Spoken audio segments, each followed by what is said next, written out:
will be an exhibit on the steppes of Mongolia. And as a result, the Botanic Gardens and our sister city committee, and we now call ourselves ColoradoMongols.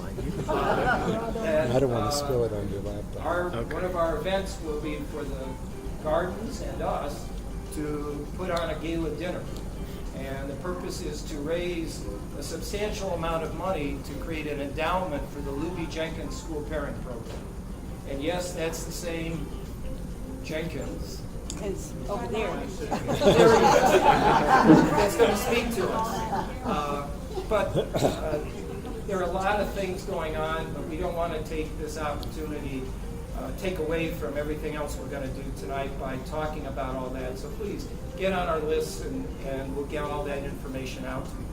Before Walt begins, there are 3 people that we wanted to recognize tonight. One is Jerome Ryden, who isn't with us, but Jerome and his wife Sue have done an extraordinary job in supporting a lot of our committee activities. And we wanted to take a moment tonight to recognize what Jerome has done in all of the different support activities. One small example of that is to my left, and are all the photographs that are on the wall.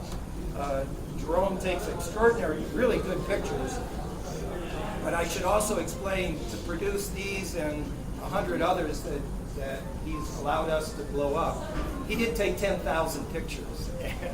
But you can see he's really captured a really important characteristics of Mongolia. So we want to recognize Jerome's contributions. There is somebody else that we wish to recognize, and she's also to my left. Harriet Downer has been our chairman for a number of years now of our committee, and took on other responsibilities at our parent organization, Denver Sister Cities International.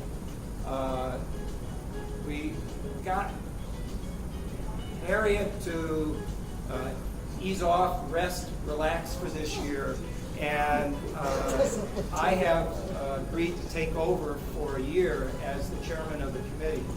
But I can tell you that we're building on a really solid foundation, and I particularly, but I think our executive board as well, and I think all of you would like to show appreciation for Harriet for everything that she's done the last few years.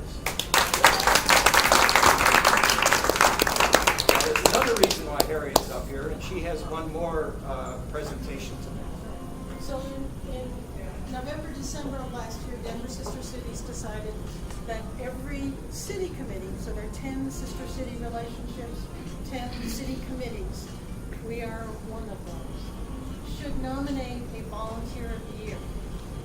And in January at the annual meeting / holiday party, the volunteers of the year from each one of the cities was given their certificate. Unfortunately, we didn't tell Walt that he had been nominated and appointed. So we're giving him his certificate tonight.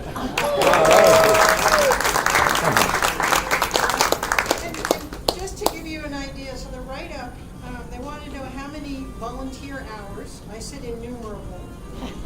But this was an agreement and supported a decision by all of the executive committees. So Peg Johnston, Myrna Ann Atkins, and others voted in Walt.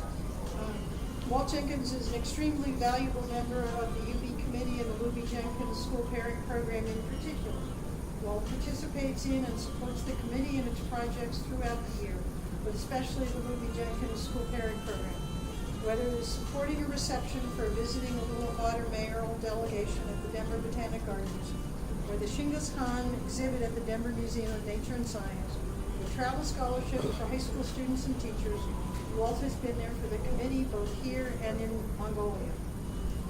Walt helped initiate the Lusby-Jenkins School Pairing Program along with Jim Wagonlander and the Denver Sister Cities annual delegation that goes every August or September. There's another one going this year in August. In 2005. The first year was building the infrastructure, from internet access and Peace Corps volunteer assignment to selecting the schools both in Mongolia and in the U.S. 8 years later, program is going strong. More than 100 students and teachers have traveled on 14 different exchanges, both directions, and many more have served as hosts and host families. The 2013-14 academic year program is going strong. Over the years, the program involved 5 different schools in Mongolia and 3 different schools here in the U.S. 3 of the 4 original schools are still involved in the school pairing program. Through Denver sister cities in the U.S. and the Zorg Foundation in Mongolia, this exchange program has changed lives. Students who had no intention or expectation of going to college are now going to college or graduating from college. Teachers and students who had never traveled internationally are now experienced travelers. This program brings together members of the Ulaanbaatar Committee, the communities of the Denver Center for International Studies and Denver School of the Arts, the Gray Hills Academy High School in Tuba City, Arizona on the Navajo Nation, and all those who we partnered with and worked with during the exchange in the U.S. In Mongolia, we work with Future Complex High School number 92, and the College of Music and Dance. And the groups are supported by the U.S. State Department, especially the U.S. Ambassador to Mongolia. In addition to his support for the Lusby-Jenkins School Pairing Program, Walt Jenkins also supports the development of future Mongolian leaders through college scholarship programs for rural Mongolian students and a young leadership program in UB. He also is on the board of the Arts Council of Mongolia and facilitated young Mongolian ballet dancers to attend the Colorado Ballet's Summer Intensive Program. Members of the UB committee would like to thank Walt for all that he does for this important relationship between Mongolia and the U.S. Congratulations.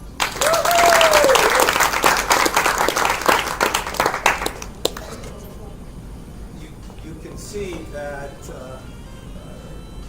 Walt is a big reason why we think our Sister City Committee is one of the most unusual and most successful ones in the United States.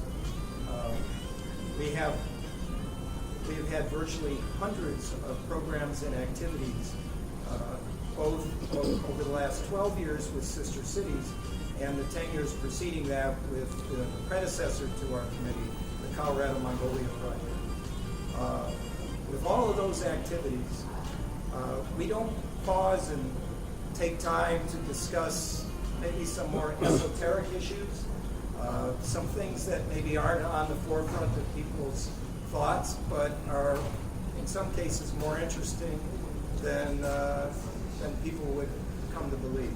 And one is what Walt's going to talk about tonight, and that's this often misunderstood and rarely discussed outside of Mongolia battle that occurred before World War II. So I'm going to just turn it over to Walt. The presentation is about 20 minutes to a half hour. We have a few more comments to make, and then we'll resume the happy hour. Walt?